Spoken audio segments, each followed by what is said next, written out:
What in God's name is going on in here? All right, episode 64. Back with the 52, back at headquarters here. Again, 3 doors down. New spot we're in, the new place here. This is going to be our Father's Day episode. And episode 64, I didn't have a 64. I didn't think about it. At 64, I guess if Vinny was here, he would say the 64 Impala would be a big monumental thing.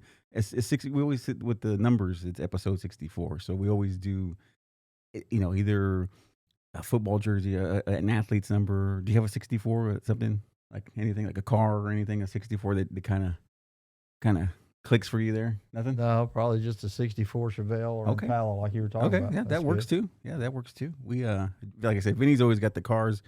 I usually come with some kind of current event that happened in 64, but I wasn't prepared today. But it's okay because I had other things on my mind.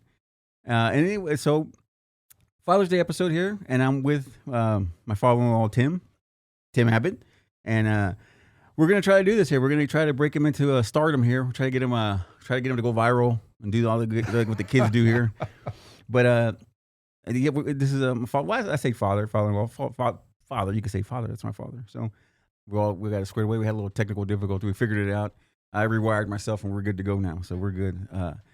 Yeah, but Father's Day, man. Father's Day episode. This will air the Monday after Father's Day. We usually air our stuff on Monday, every Monday, so it'll be the day. But still, just like the Mother's Day episode, same kind of thing. Same. So, but we're here hanging out with Tim Abbott. So we're gonna go into. Let's see. Where do we start? Let's see. So childhood. I had one of those. Yeah. So where were you born and where were you raised? I was born in Birmingham, Alabama, and I was raised in Texas, right up here in a little town called Porter. Yeah, I remember. We passed through there the other day. We were going to where were we going? I'm losing my mind here. We were going to. I'm nervous. I can tell if I'm nervous. I'm nervous because, like I said, I just want to do good here. So. Anyway, we were traveling. We were going to the Mexican restaurant, Gringos. We were going to Gringos to eat for my mother-in-law's birthday. Pam, we were going to go eat, so we passed them through there. And it's weird seeing how since when I moved here in 2015, it was 2010 with Jennifer, it changed quite a bit. It changed quite a bit, and it's growing out there. A lot of buildings. It doesn't look the same it did as before. So yeah, Porter, Texas. There's a lot of there's some famous folk from there, right? What's his name? What's his name? Copperhead. What's his name? Roy Head. Yeah, I was thinking about Copperhead. I was thinking about the brewery. Roy Head. Yeah. So I know you. Growing up, you had siblings. I'm guessing. Yeah, I had a few of them. Not very many, I claim. But I know Uncle Johnny. Johnny's a good guy. Yeah. I like him a lot. Good guy. We spent a lot of time together working and whatnot. I remember those days. Growing up with the siblings and whatnot. What was y'all's thing? What did y'all do? As far as like activities, what did y'all do? What y'all get out? I know that was a generation of being outside. So what did y'all do? Like, oh yeah, we were outside all the time. Always playing basketball or baseball or riding horses we rode some pretty mean horses sometimes. Because my brother would bring them home and try to break them. And then he kind of pawned us off on them to ride them after he broke them, I used to love the stories when Johnny would, Johnny would say how he would put him in the water.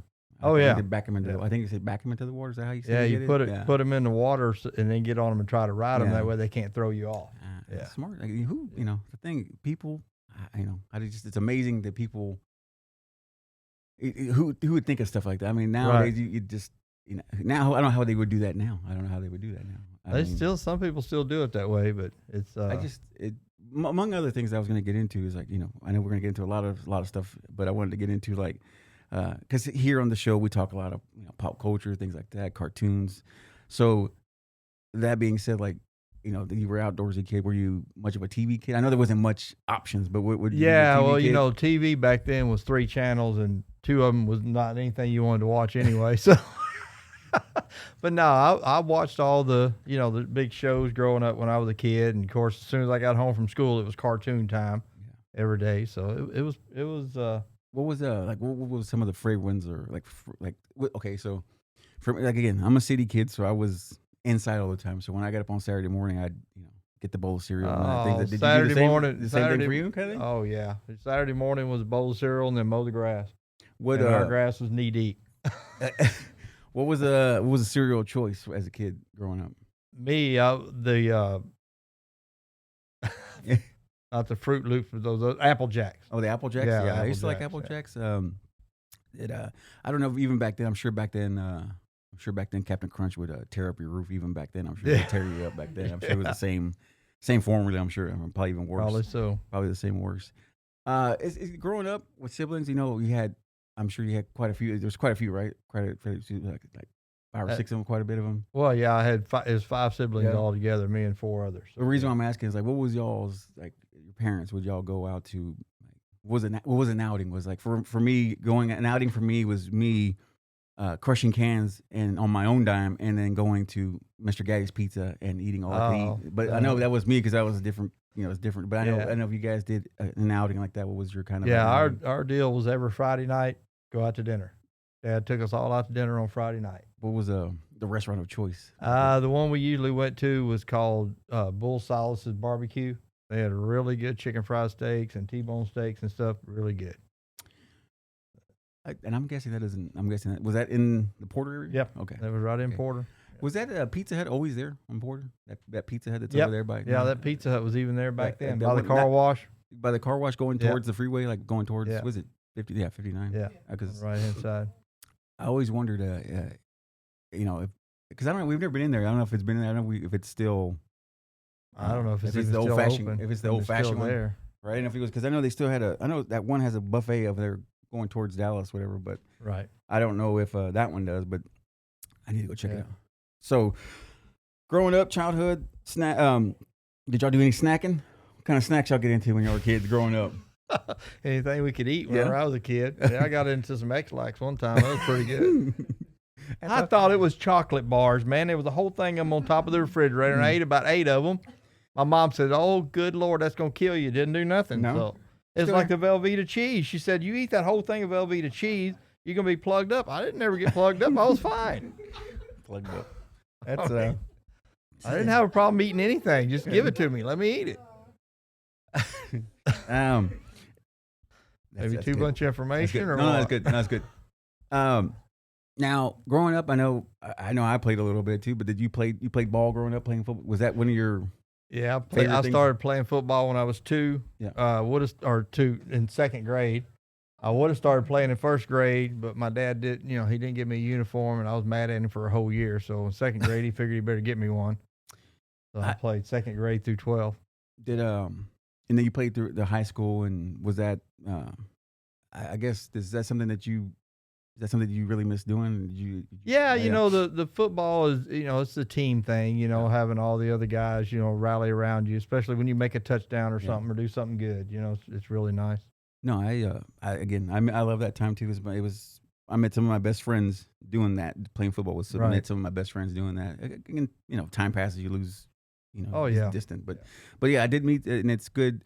And also something that teaches you that they don't teach no more is losing. They don't teach you how to lose that's anymore, right. and you don't know how to lose anymore. You don't know how to take it Right. and get better. So that's why it's a shame that I think that those things. I have a feeling. I have a feeling in time that I think sports. I think it will go away. I think football will go away in high school, in the middle school to high school. I think it'll go away. I think it may stay in the college, but I feel like it'll disappear. I think because I think it's just kids aren't. I don't think kids are into it anymore. For them, I mean the generation I'm seeing, I don't think they're interested anymore. And I just feel like the contact is not. Oh People yeah, are very scared of contact. people don't realize, man. You put on all them pads and stuff and slam into somebody as hard as you want to. It's great. It don't hurt you at all. I mean, there was nothing better than slamming into somebody and them falling on the ground. You just walk away. And that's what I enjoy too, is being the collision. Oh, yeah. Yep. Getting the brain jiggled a little bit. But I know that you also, and I know you like freak things. 'Cause I know you like to get yourself shocked a little bit. So I know you like that too. So I'm sure that's you like to shock yourself. Okay, so let me tell you about the one shock, okay? Now, most people listening aren't going to know what it is, but they had a flash camera when I was a kid, had a little square bulb on the top of it. And you stick it in the camera and you had 4 flashes, one for each side. So my brother I was taking one of those apart when I was a kid. and my brother had a big old, I don't know what you call a boom box thing back then, but it had rabbit ears on it, big old wire sticking out. And he's got a battery hooked to it trying to get it to spark from one rabbit ear to the other. I'm pulling the bulb out of the cube, flash cube is what they call it. And he touches my hair with the end of the thing, and the flash bulb went off in my mouth and burnt both top and bottom lip. I mean, I had sores on them for a month. Good stuff. That's and good. I'm going, how did this even happen? That's good. Oh, and then that's a part that being and the reason why I'm always fascinated with stories like things like that, because growing up I was an only child, so I didn't have those cool experiences. I didn't have those cool stories to tell. You know, when I got older, I had friends, but yeah, when you're older, you have different kind of stories, like you know, retarded stuff. You know, but I always like stories like that's why when people have siblings, I always ask them what their stories were growing up, because it's just. I think it's interesting to have a kinship, or you have built-in friends. You have built-in best friends. You know, sometimes you know. Sometimes like built-in enemies. Yeah, that too. But yeah, so growing up, I guess mom and dad were the traditional. Dad went to work, mom stayed home. I'm guessing. Yep. Yeah. Yep. That's the way we're old-fashioned in that way. We like the old, but we're throwbacks. We like it when the 50s and 60s, where you know man goes out and earns the money, and lady, but the thing is now it's rare to find, because most, and I get it. I know most women want to be independent and all that good stuff, and I appreciate that. But I still like, and I'm probably gonna get all kinds of crap for this, but I still like woman to be a woman, and you know want to you know bring me a cold drink or bring me you know food or whatever. It's nice. It's nice. And I miss that's, and again, that's probably going to go away in time too. That probably will go away, but it's just, I like those little traditions like that. Those are good stuff. So, Yep. But your dad, he was, from when I gather, he was, construction. Yeah. Construction, yeah. correct? He built houses for a living. Okay. Yeah. And that got me into, which leads me to the other thing was, when I met Jennifer and we started, dating and stuff. And then I saw that you were, carpenter, and I was always fascinated by carpentry, because painting is one thing. Yeah, painting is cool. You know, but with carpentry you have to create it. You have to create. Well, yeah, but you create it with the painting way more than I create something with carpentry. But like wall. Oh yeah. That's kind of just it's a one note thing, painting. But that carpentry, you're building a house. Like I said, when I first met Jennifer was like, well, my dad built that, and I was just like, oh, like.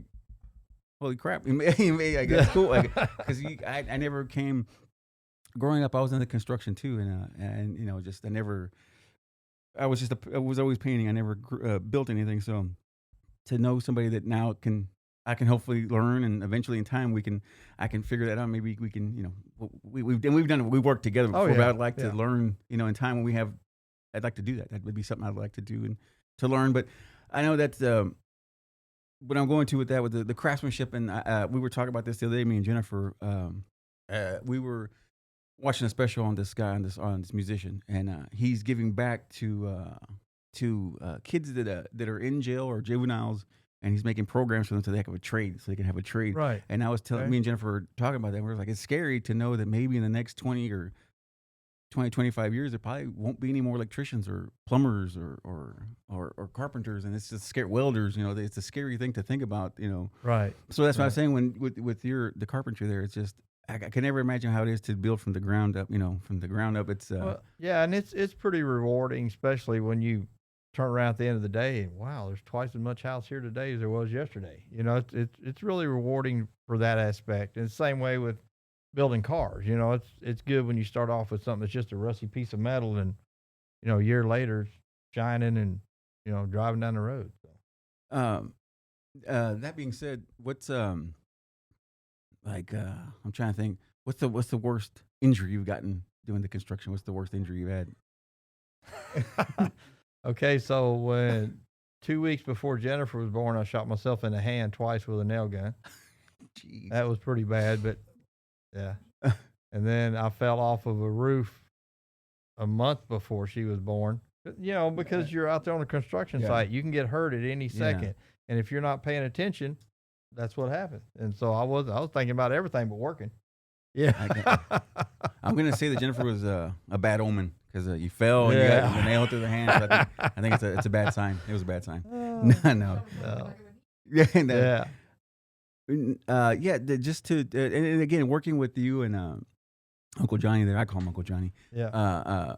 Working with you guys, it was cool to see you guys working together and knowing. It's just weird. It's weird to see it, to know that he already knew what you needed, and it was just weird to see the timing. It was Yeah. just it was Right. awesome to see, and it was new for me. Like I said, when I worked construction, I was just always doing the painting or the drywall, so I never saw that stuff. But to see, the Yeah, and the artistry. you get that way over years of working together, where you kind of know what you need and he knows what he needs, so we just kind of just go along there without even really having that much conversation. And the other thing that I found fascinating was like at the house there, the carpentry stuff, seeing that, and it was like, what can't he do? He put, you put. I can't paint. No, I can't paint. no, Okay. but you can. The thing that blew me away one time, I can't remember where me and Jennifer had been. We were busy doing something for a while, and then we come back the next day, and then there's an elevator in the house, and that's amazing that you put an elevator to take a person up and down the second floor. I couldn't even imagine. I couldn't even know where to start. Even if you Google, I wouldn't even know how to start, where to you would YouTube Right. it. Yeah. I mean, it's with doing construction my whole life, pretty much. I mean, I kind of know what it takes to support something, or a person. Yeah. So I would, I know, okay, I can't use this thin of metal because it's not going to work. So it's just kind of just something you gather over years and years of doing kind of construction and stuff. So. I just like I said, it never ceases to amaze me, the things that I see at the house there, where it's just like, oh, of course he built that. That wasn't IKEA. I think I might have to adopt him as a son, and we get rid of the son-in-law thing. But yeah, it was just it's fascinating to see the things that you've done. Just the carpentry. What? Just the carpentry alone it blew me away, just because I don't like I said, I never was around that, so it was interesting to learn learn. Right. So I learned a little bit of those things. I learned a little bit of how to lose. I never knew how to use a nail gun or because I was sheltered. I didn't know anything. So I was just to learn how to use a drill gun, and Right. and then like I said, the roofing gun and all that stuff, and it was. And then people don't think about this stuff. This is interesting. People when people grab wood, they don't think it's easier just to put it over your shoulder. People think, oh, I'm just gonna pick it up and carry it this way in front like this, and they think that's easier. But it's easier to because I was like, okay, I'm gonna be honest here. So the first couple of times I was working with you and Johnny, Johnny, and I'm not being disrespectful, but Johnny was an older guy. He's older guy. And not a big fella. He's a little guy. And he's older, and I'm over there, and I'm taking the I forget how long they were, because I'm bad with measurements. But the longest ones, they're the big. I can't remember what's. I can't remember. Right, 2x12, 16. The long ones, the huge yeah. long one. Yeah. The long one. Right. I'm a moron here with the measurements. So Johnny, he's grabbing 3 and 4 at a time, off the trailer. I'm struggling with one, and it's wobbling like this, and it's going like this, and I'm like, how does he do that? I'm walking with one, I'm dying, I'm sweating. It's And tricks Johnny of the trade. That's Johnny the walks thing. up there, 2 times. He got almost all the wood off the trailer, and I'm over here just with that floppy one. It's amazing that the little things like that, to know what you're doing, don't how to work it, how to work the material, how to work, and I learned. So just the little things like that were just fascinating to me to learn. It's the little stuff. Even with the sheetrock too. Like I saw how you guys would pick it before. When I was a kid, I was young and stupid. I just I was stronger then. But as I got older, I didn't understand. But you guys showed me how to use your body and carry stuff the proper way. So Right. it's just the little things you learn. It's just interesting. You never stop learning. That's what I try to tell. That's true. That's what I tell everybody. I kind of say, you never stop learning. So it's just I had a good time doing that stuff. It was a lot. It's hard work. Especially when we were up in Dallas, it was cold. It was cold as cold, freezing our niblets off. But it was cold up there, and but yeah, that was a blast. I had a good time doing that. I had a good time doing the construction, and but yeah, it never ceases to amaze me the stuff you come up with, and that's just the carpentry part. It's not even getting to the car part. But leading up to the car part, I wanted to get into movies. I know you're a movie theater. When it comes to movies, you're a movie theater guy. Like you don't want to watch it at home. Jennifer, we and her argue all the time because she wants to go to the theater to watch it, and I'd rather sit in the house and watch it because then if I need to go to the take a potty break or go to the restaurant, I get up, But I know you're a theater guy, and Yeah, you got to watch it the first time in the theater. Then after that, you watch it at home if you want to. But it just depends on really what movie it is. But 99% of them are better at the theater. So. Because I was telling everybody our experience at okay, so that's what I was gonna ask you. So at the theater, what's your what are you grabbing? What are you getting? What are we eating at the theater if you go? What are you grabbing? I know popcorn is probably a thing, but pepperoni pizza. Gotta have my little mini pizza. Do you do the candy? What candy do you go with? What's the if I'm gonna go with candy, it's gonna be that. Can't think of them now. The real chewy caramel with chocolate on. Milk Duds. Milk Duds. Yeah. Yeah, Milk Duds are good. Yeah. I like going with we go with me and Jennifer go with the Reese's Pieces. We go with the the ET special. Yeah. The popcorn and the Reese's Pieces.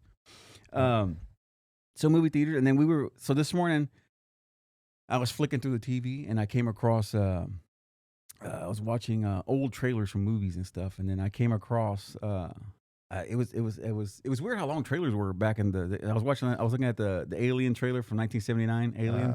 Yeah. And that trailer was like almost 2.5 minutes long. It was long, and there was no. You know what I liked about the trailers from the old days? They didn't have. They didn't give away the plot. Like most, they give away the plot now. But so, Aliens. The Alien was the first one. I thought that one was okay. I really enjoyed the second one, the Aliens with Bill Paxton. And the Marine. Yeah, I love that one. And there was a line in that movie. I was watching it the other day. I was watching the Aliens, and Bill Paxton got away with the line in there that was he would get canceled for it. It was the line. Oh my God, we're on the elevator to hell. That's the one. That's one of them. But the other one was he was talking to I think it was the Hispanic character, the Hispanic gal, and he said oh my goodness, Vasquez. Yeah, golly, I forgot what he told her. It was oh my goodness, I lost it. Golly, I lost it. Anyway, it was a good line he had at her, but I think he would have been canceled in this time period. He'd have been canceled for what he told her in that movie. And I like the catchphrase from Aliens. The catchphrase was in space, no one can hear you scream. Yeah, I love that line. That was a great little clip. When they made that movie, they were already filming, and they didn't know how the alien was going to be born. So they went back to the hotel that night, and the guy that wrote the movie wrote that chest birth, is what they call it. Oh, with that guy. The next day they filmed it. I think that was the first touch of AI. Was that guy? They had who was that guy? Oh yeah, the guy, the robot guy. That was doing that. Can't think of his name. To Bill, he was doing. Think of his name. Bill Paxton was doing the knife thing. He was the android guy in Aliens. But anyway, that guy was creepy looking. I think he was the first. Besides Terminator, I think he was one of the first things where you start seeing the AI and the robots and things. Was that his name? Ash was his name? Ash, yeah. Did I have a picture of his face there? It don't matter. But yeah, there he is. That's right there. I think, yeah, there he is. Yeah, the one in the middle there, in the center there. Yeah, that one. Yeah, he was a creepy character. He had a creepy face. But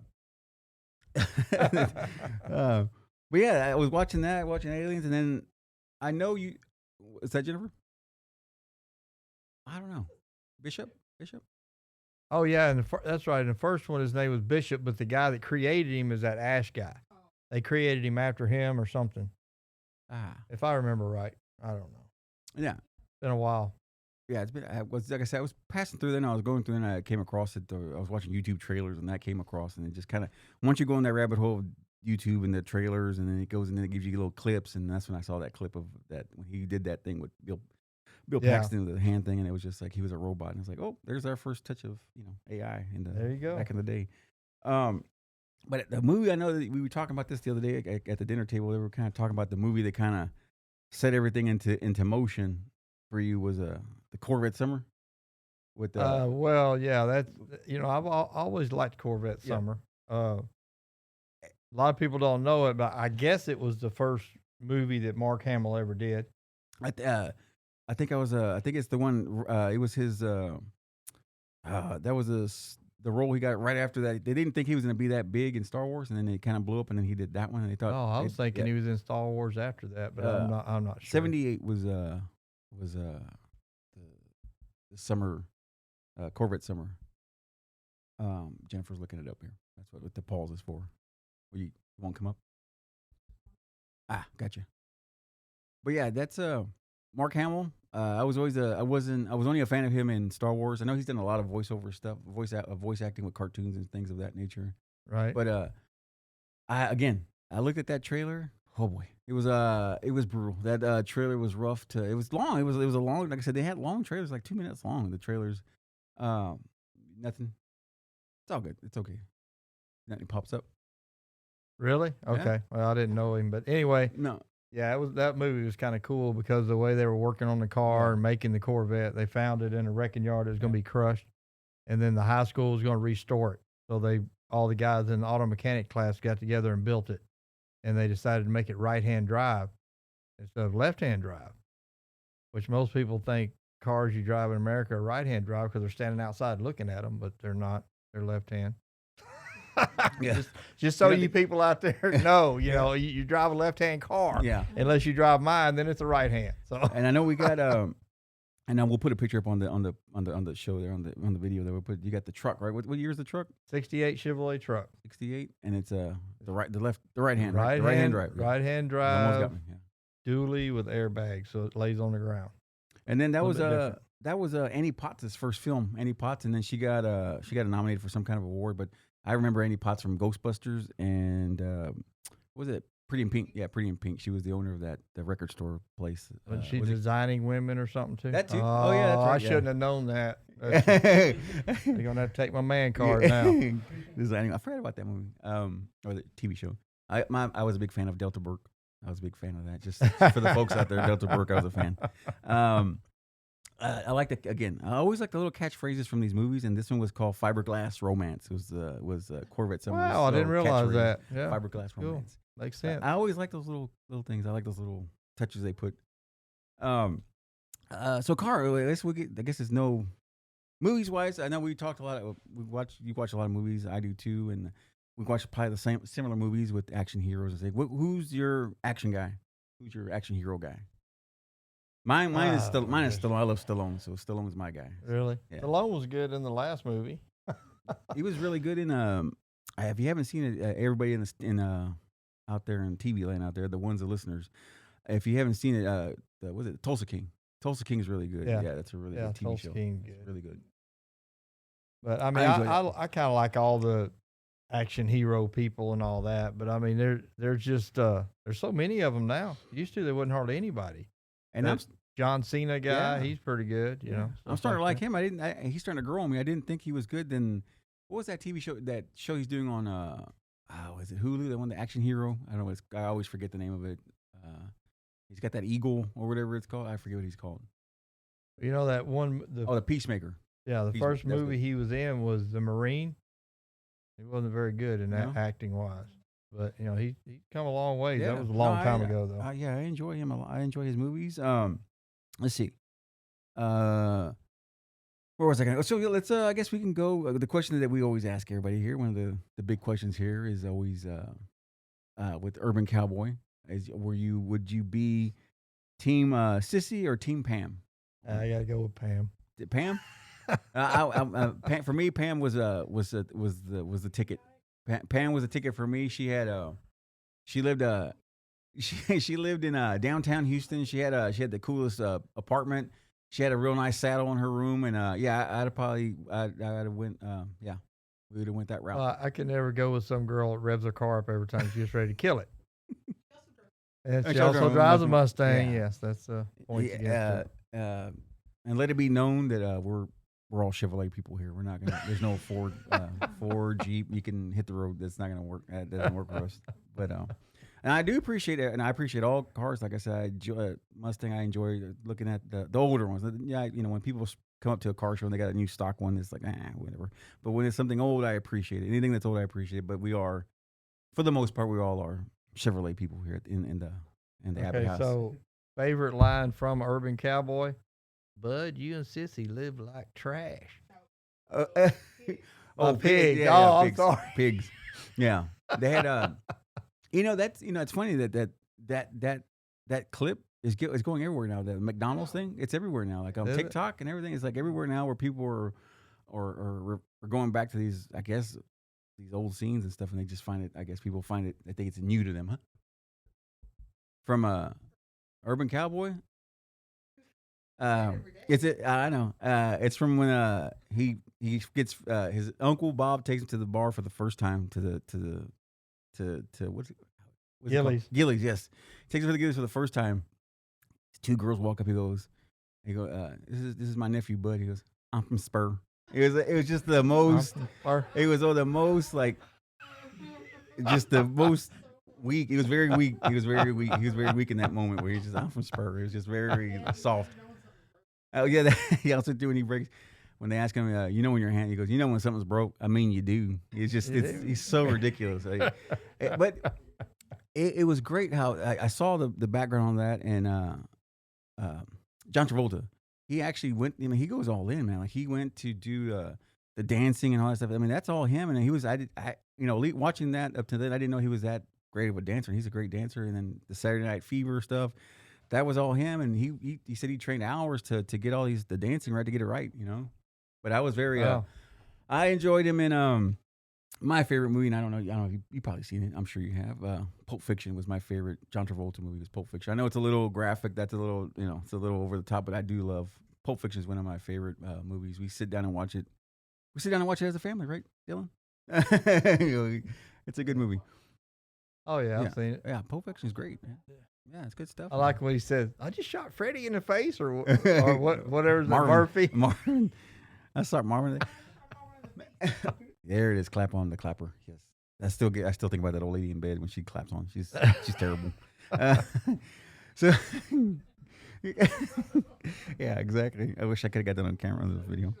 Yeah, she had the big ape hands. It was terrible. Anyway, clap on.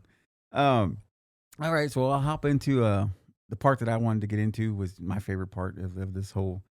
The whole reason why we're doing this is my favorite part is to talk about the hot rods, making hot rods.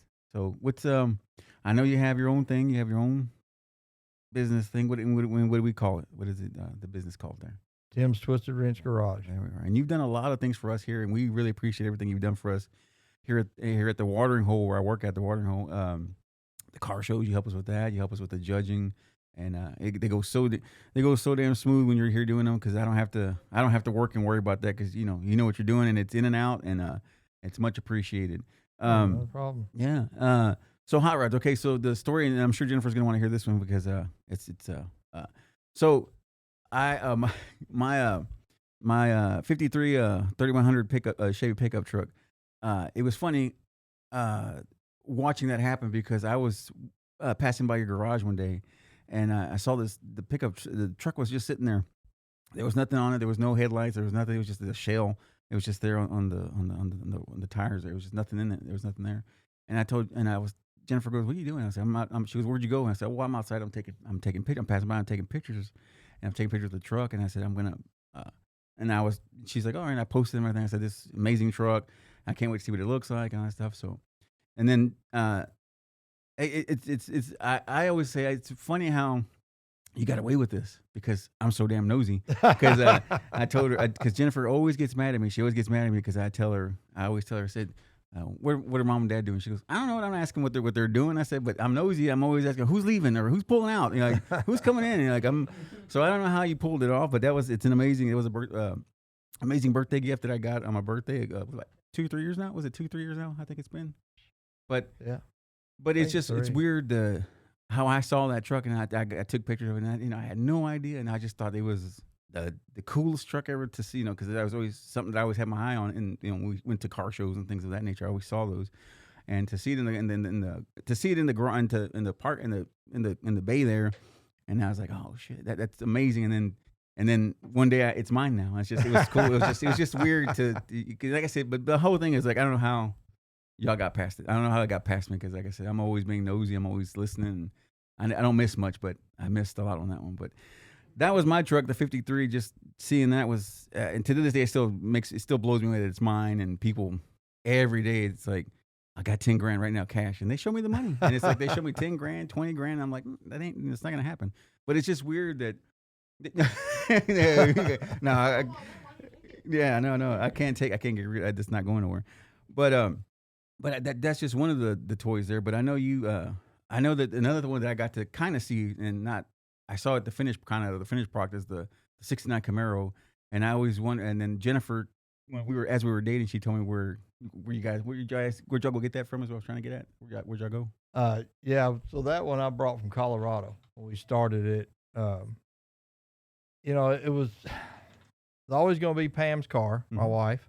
If y'all don't know who Pam is, but anyway, so we started building it and got it done just about, but it needed something else. So me and her were talking and everything one day. I said, we just need to put a supercharger on that. And, if you want to be seen, put a supercharger on your car. I'm going to tell you, people look at you.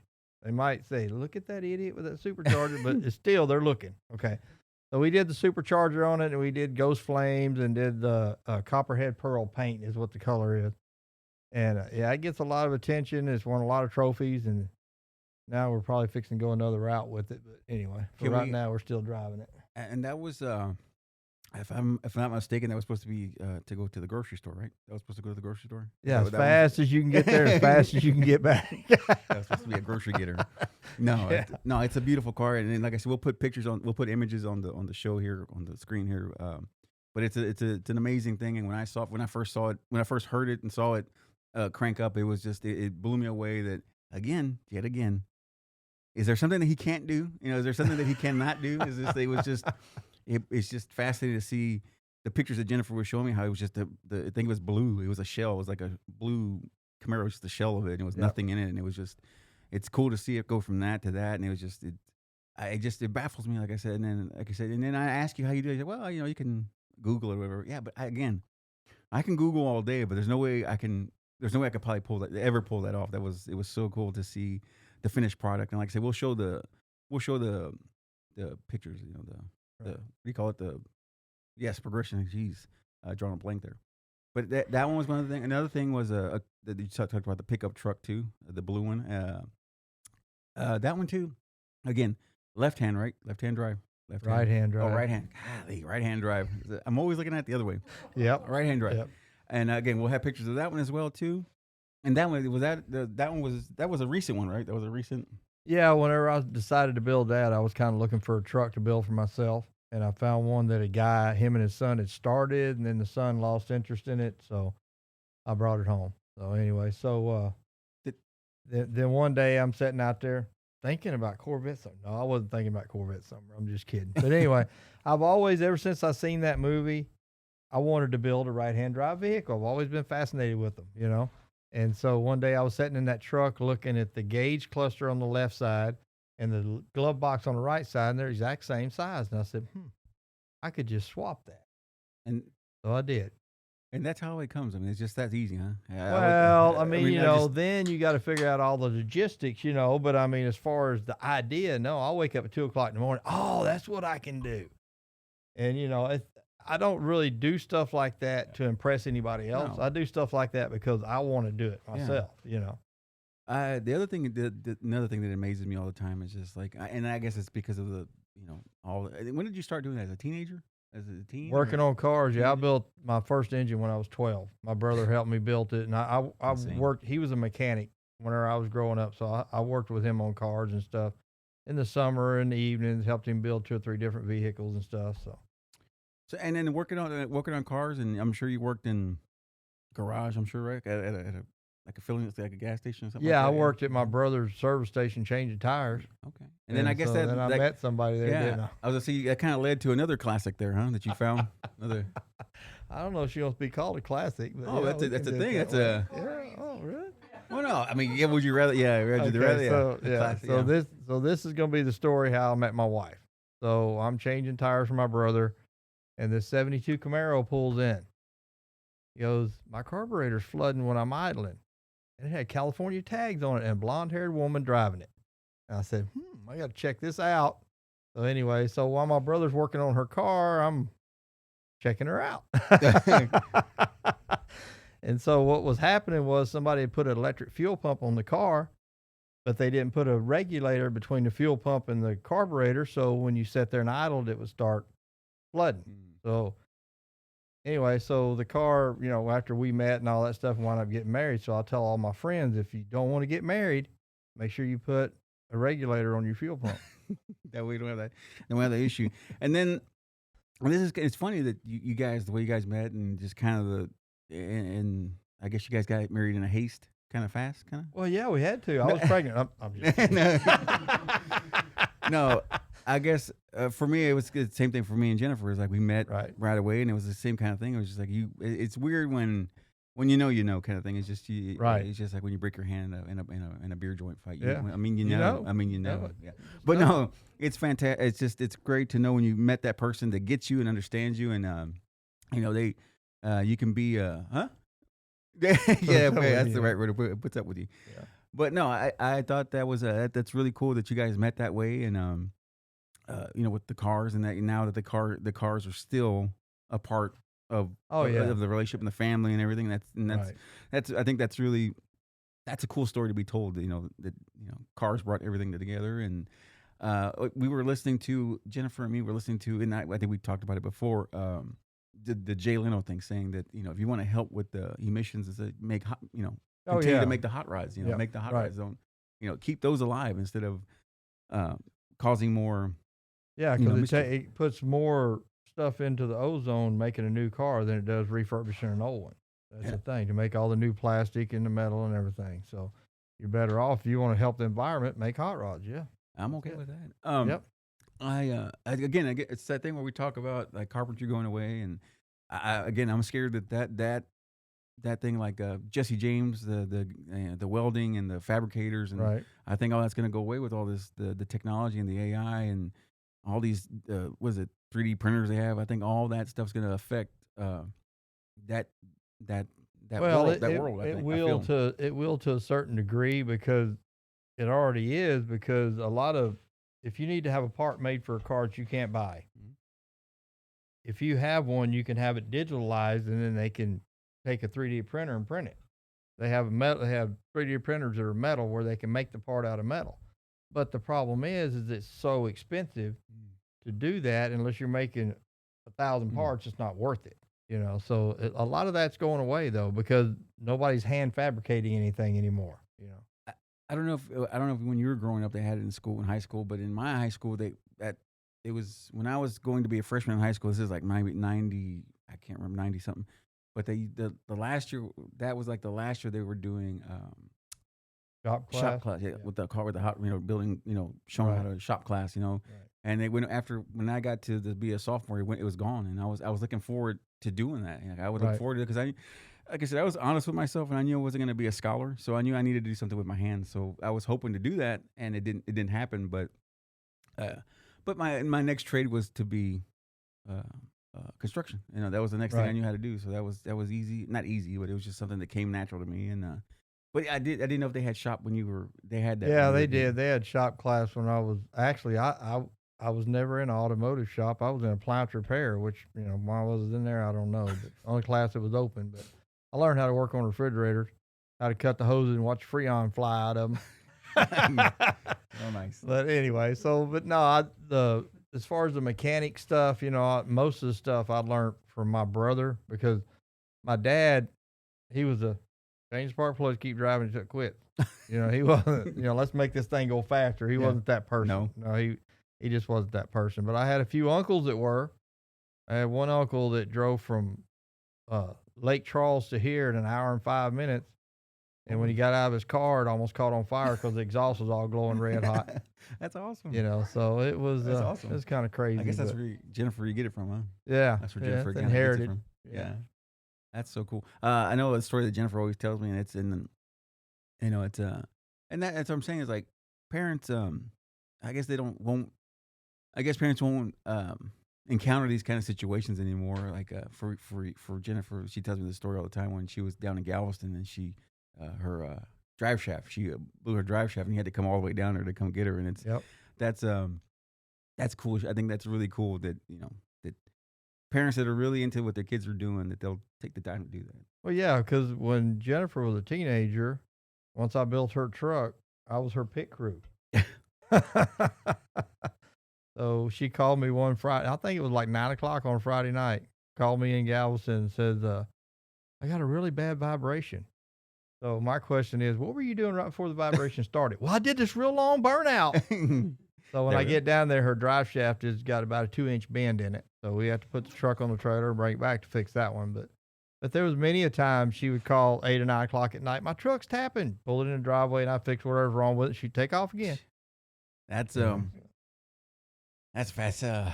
As Toretto would say, that's family. That's a lot of family there. There you go. That's cool. I love that. I love those things, and I said it's cool to see that, and I'm glad that like Jennifer was also telling me about. And then Jennifer did a lot of. She's telling me about her racing at Rankin and whatnot, and I know I'm sure you had a lot to do with that. So I always wondered, like, the thing that fascinated me was like when you can. Me and Jennifer would take our cars down there and say, hey, it's doing this or it's doing that. And it's just weird how you already kind of know it's going to be that or it's going to be this. And it's weird and I guess I know that's time and that's just experience and stuff, but Right. It's just fun. It's just, that's going to be gone. Like again, it's just, I keep going back to that in my head. That's going to be gone soon. There won't. Well, the thing about it is you've got two different types of mechanics out there. You got the guy that hooks the computer to the car. Oh, it says this part replaces it. So to me, that's really not a mechanic or a car restoration guy. That's just a guy doing a service. Just like if you take your refrigerator and it's not getting cold enough and they hook a computer to you, it's not really any kind of, there's skill to it because you got to know, okay, it's saying 5 things. Which one's the most important? Which one could it be? But to have a car that, let's say, is built in the 30s or 40s and you have issue with, it's a totally different thing because you have to figure it out. 90% of the time, some of the cars I deal with from the 30s and 40s, if it won't start, it's the condenser. And that's the last thing people will change. They'll go to the points or the plugs or the coil and the condenser stops it from firing. So, but I know that because it's happened to me enough times where I'm going to check that first, So it's just one of those things. But, when they start overheating or making, rattling and stuff, it's really hard to know sometimes what's wrong with them without taking them apart. Right. It was just like the other day when Jennifer, the Cadillac, she was driving it and then it was making some kind of, and you knew right away what it was. It's just, yeah, it's a scary, it's like I said, it's just scary that, and me and her talk about this all the time, how that generation of men, well, there's no replacement. There's nothing to replace them with. There's nothing there. Granted, I'm not I'm sure there's a generation of folks that are teaching their kids how to do the mechanics stuff now. I'm sure, but I'm saying going from what it used to be, like when I say every, I'm generalizing, but like every man you had to work on his car or change his own oil. Oh yeah, it's like even me. I'm embarrassed to say, and I'm embarrassed, but I'm not embarrassed to say that.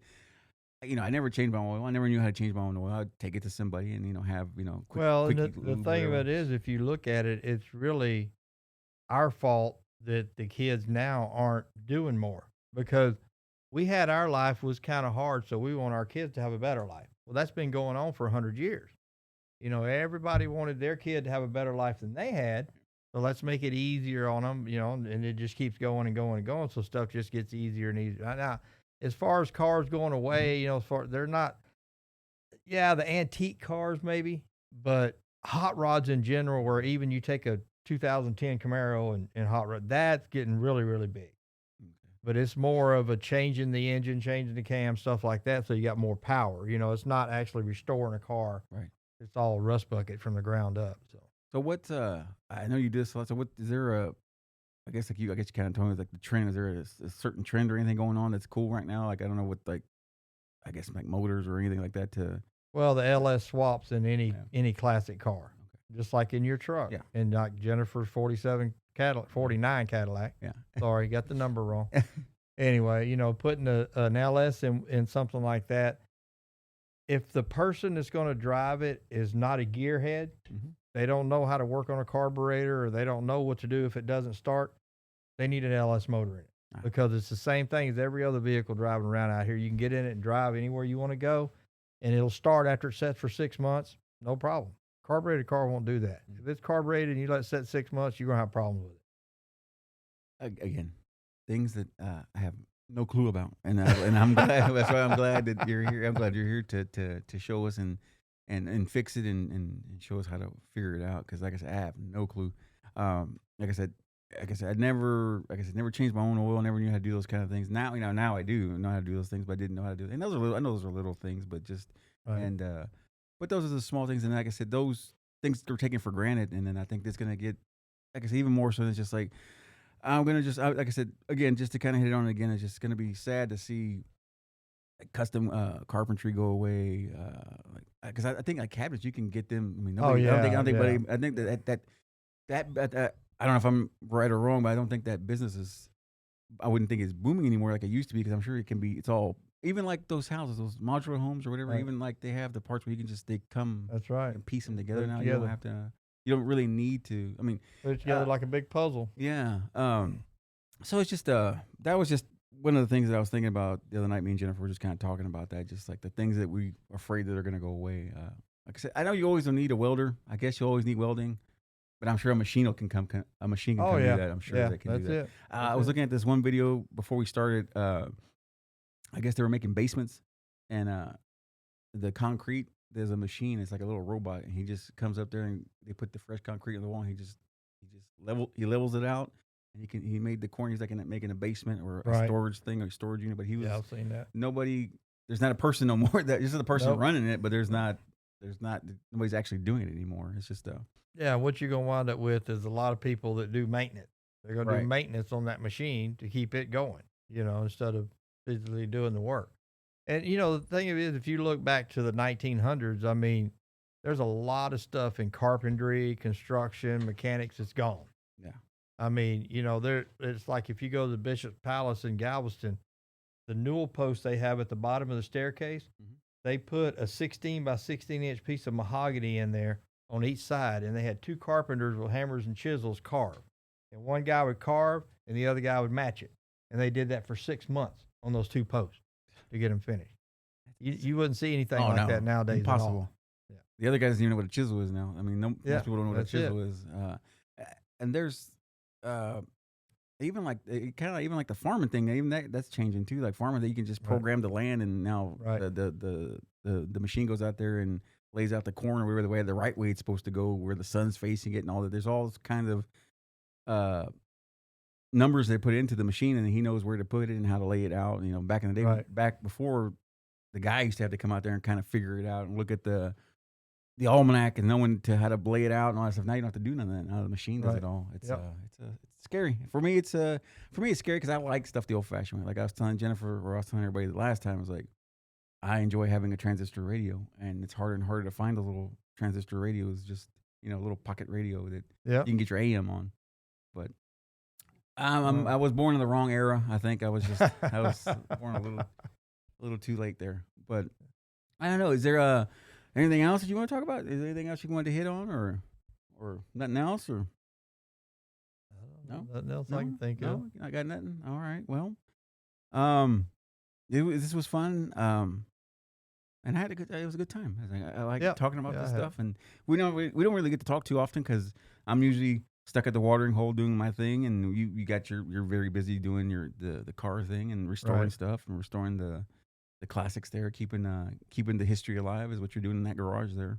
But no, we don't get to talk much, so I wanted to bring you on here, and for Father's Day is kind of fitting, so I thought it'd be a good time, and I didn't know how you would feel about it, because then I was kind of I enjoyed it.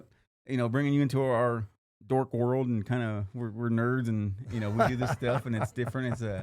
It's a different thing, and like I said, I know you're used to getting your hands dirty, and for me, I want to keep my hands clean. So it's I like to keep my nails clean, and but it's funny. But no, I thank you for making time for us, and we are gonna. In fact, I'm gonna soon. I need to start working on it, and we are gonna have images up here of the cars and different things, of different progresses of the cars he's worked on, of the Tim's worked on.